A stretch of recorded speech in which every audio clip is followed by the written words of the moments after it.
집회서의 말씀입니다. 얘야, 주님을 섬기러 나아갈 때 너 자신을 시련에 대비시켜라. 내 마음을 바로잡고 확고히 다지며 재난이 닥칠 때 허둥대지 마라. 주님께 매달려 떨어지지 마라. 내가 마지막에 번창하리라. 너에게 닥친 것은 무엇이나 받아들이고 처지가 바뀌어 비천해지더라도 참고 견뎌라. 금은 불로 단련되고 주님께 맡겨진 이들은 비천의 도가니에서 단련된다. 질병과 가난 속에서도 그분을 신뢰하여라. 그분을 믿어라. 그분께서 너를 도우시리라. 너의 길을 바로잡고 그분께 희망을 두어라. 주님을 경외하는 이들아, 그분의 자비를 기다려라. 빗나가지 마라. 넘어질까 두렵다. 주님을 경외하는 이들아, 그분을 믿어라. 너의 상급을 결코 잃지 않으리라. 주님을 경외하는 이들아, 좋은 것들과 영원한 즐거움과 자비를 바라라. 그분의 보상은 기쁨을 곁들인 영원한 선물이다. 지난 세대를 살펴보아라. 누가 주님을 믿고서 부끄러운 일을 당한 적이 있느냐? 누가 그분을 경외하면서 지나다가 버림받은 적이 있느냐? 누가 주님께 부르짖는데 소홀히 하신 적이 있느냐? 주님께서는 너그럽고 자비하시며 죄를 용서하시고 재난 때에 구해주신다. 주님의 말씀입니다.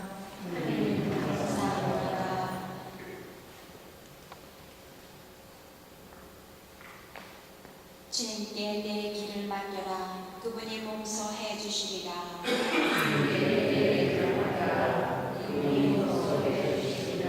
주님을 믿으며 좋은 일 하고 이 땅에 살며 신의를 지켜라. 주님 안에서 즐거워하여라. 내 마음이 청하는 대로 주시리라.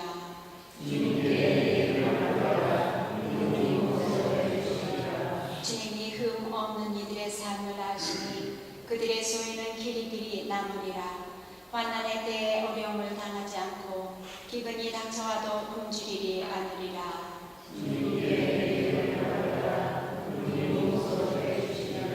악을 피하고 선을 행하여라. 그러면 너는 길이 살리라. 주님은 올바른 것을 사랑하시고 당신께 충실한 이들을 버리지 않으신다. 그들은 영원히 보호받지만 악인의 자손은 멸망하리라.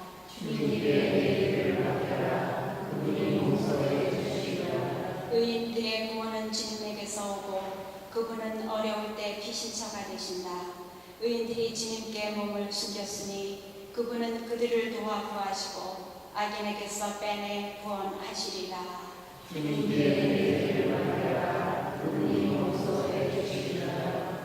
할렐루야.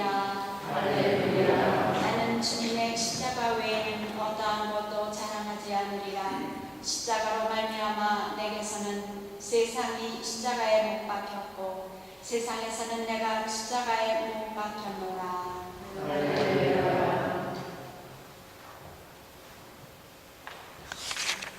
주님께서 여러분과 함께 마르코가 전하는 거룩한 복음입니다.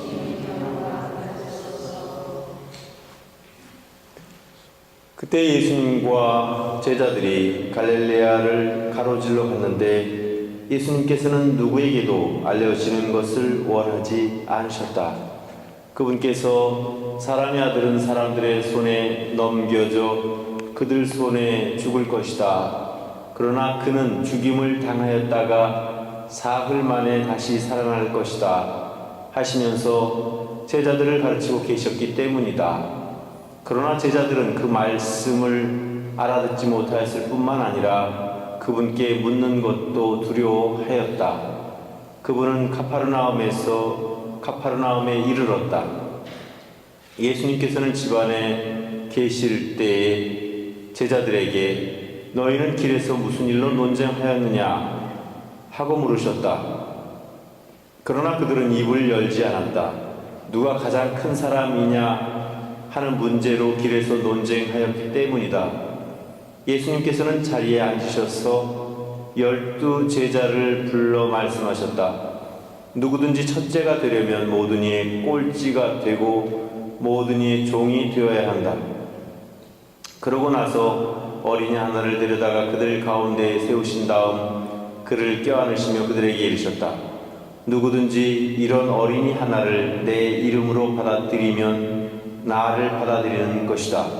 그리고 나를 받아들이는 사람은 나를 받아들이는 것이 아니라 나를 보내신 분을 받아들이는 것이다.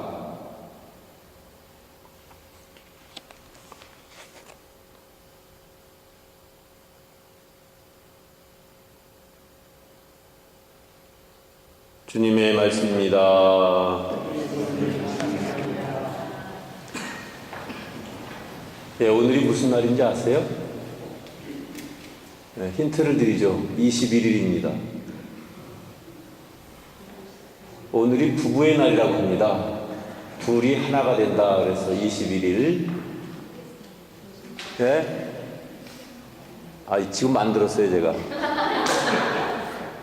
네, 둘이 하나가 되는 날, 그래서 이제 부부의 날이라고 하는데, 사람들이 잘 갖다 붙인다는 생각이 드는데, 또 한편으로 보면 정말 우리가 부부로서 살면서 정말 둘이 하나가 돼서 살고 있는가, 아니면 둘이 여전히 둘로서 살고 있는가, 그런 것에 대해서 한번 생각을 해봅니다.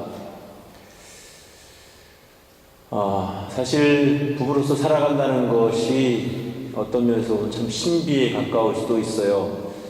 어떤 한 남자와 어떤 한 여자가 만나서 서로 가정을 이루고 자식을 낳고 이렇게 산다는 것, 남자도 부족하고 여자도 여전히 부족한데 그 부족한 사람들이 또 모여서 자녀들을 낳고 기르고 이렇게 역사를 이어간다는 이 사실, 이것 하나만으로도 그 너무나 신비롭고 신기한 그러한 현상이 아닐 수 없습니다.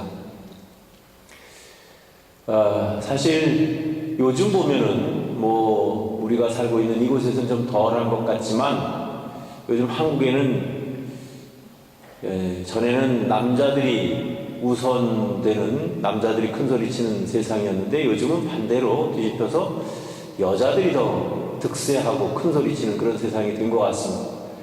나이가 젊으면 젊을수록 더 그런 것 같아요. 그래서 요즘 20, 30대들 보면 또 그 밑으로도 그렇고 확실하게 여자들이 주도권을 잡고 있는 것 같습니다. 그래서 영식님이니 삼식이 새끼니 이런 얘기도 막 나올 정도로 그렇게 현상이 이제 뒤바뀌었는데, 저는 개인적으로 나는 남자 편을 들고 싶은 생각도 추호도 없고 또 여자 편을 들고 싶은 생각도 없습니다. 다만 정말 두 사람이 서로가 서로를 먼저 배려해주고 마음으로부터 상대방을 존중해주고 그런 마음을 가지고 살 수 있다면 그것이 가장 바람직하지 않을까. 누가 더 주도권을 잡고 그렇게 한다는 것 자체가 사실은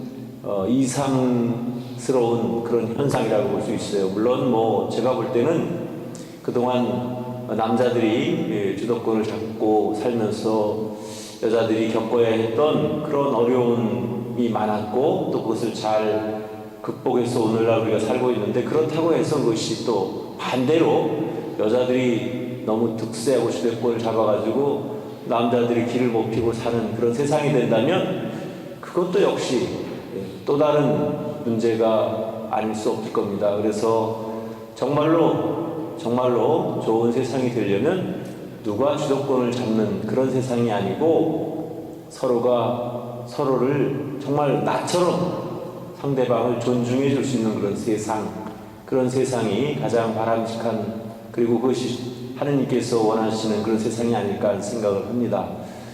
영어로 understand라는 말은 밑에 쓴다는 거예요. 위에 서서 쳐다봐가지고는 상대방을 이해할 수가 없죠. 밑에 서서 바라볼 때 오히려 그 마음을 이해하고 받아들일 수 있을 거예요. 물론 남을 혹은 그 배우자를 이해하고 받아들인다는 것이 결코 그렇게 말처럼 쉬운 것은 아니라는 건 알고 있습니다. 받아들이기 위해서 얼마나 큰 노력을 해야 되고 힘이 드는가 하는 것은 잘 알고 있지만, 그러나 어쨌든지 밑에 섰을 때에만 비로소 이해가 시작된다는 것, 그것도 진실인 것 같습니다. 오늘 복음에 보면 제자들이 길에서 오면서 누가 제일 큰 사람이냐, 우리 중에 누가 제일 첫째냐 하고 서로 이야기를 나누면서 서로 우위권을 이야기하기 위해서 서로 다퉜습니다. 그래서 예수님께서 그들에게 너희들이 길에서 뭘로 그렇게 다투었느냐 하고 물어보자 그들은 말을 하지 못했어요. 부끄러웠기 때문에. 그러자 예수님께서 말씀하십니다. 첫째가 되고자 하는 이는 꼴찌가 되어야 된다. 글쎄요, 정말로 첫째가 되고자 하는 사람은 꼴찌가 되어야 하는 게 예수님께서 말씀하신 그런 원칙이고 법칙인데, 우리는 결코 그렇게 되려고 하지 않죠. 오히려 꼴찌가 안 되기 위해서 발버둥 치고, 그래서 더욱더 첫째가 되려고 노력하고, 그러다 보니까 남을 밟고서라도 일어서고 싶어하는 그러한 우리 자신들인지 모르겠어요. 그렇지만 그것은 결국은 올바른 방법이 아닙니다. 서로를 이해하기 위해서는 정말 스스로 자신을 낮출 수 있을 때에 그것이 진정한 너와 내가 함께 공존하고 너와 내가 함께 승리할 수 있는 그런 방법이라는 사실을 우리가 다시 한번 깨달았으면 좋겠다라는 생각이 듭니다. 그래서 어린이 하나를 그들 앞에 내세우면서 너희가 이 어린이 하나를 받아들이면 곧 나를 받아들이는 것이다, 이렇게 말씀을 해주십니다. 어린이에게 여러 가지 속성이 있지만 그 중에서도 가장 대표적인 속성은 어린이의 순수함이, 그것이 가장 대표적인 속성일 겁니다. 그래서 우리들도 언제나 우리 마음 안에서 어린이와 같은 순수한 마음을 잃지 않도록 노력하면서 살았으면 좋겠습니다. 세상이 점점 살기 각박해지고 어려워지다 보니까 우리의 마음도 어느새 각박해지고 남을 이해하기에 앞서서 각종 오해와 또 자기 중심적으로 생각하다 보니까 결코 남을 이해하려고 하지 않는 그런 마음들이 생기는 것 같습니다. 그렇지만 우리가 함께 서로를 존중할 때 그것이 바로 하나님께서 우리에게 가르쳐 주시고자 했던, 그리고 예수님께서 우리에게 그토록 가르쳐 주시고 싶어 하셨던 그런 진리가 바로 그 안에 있다는 것을 우리가 꼭 기억했으면 좋겠습니다. 그래서 오늘 한국에서만 부부의 날이 아니고 우리 모두가 정말 둘이 하나가 되는 것이, 그것이 진정한 우리의 삶의 목표라는 사실을 기억하면서 부부간에도 그렇고 물론 그리고 사람과 사람 사이에 누구나 다 상대를 먼저 이해하고 배려하려고 하는 그런 마음, 기본적인 마음을 가지고 세상을 살아가면 훨씬 더 이 세상이 평화롭고 살기 좋은 세상이 되리라고 믿습니다.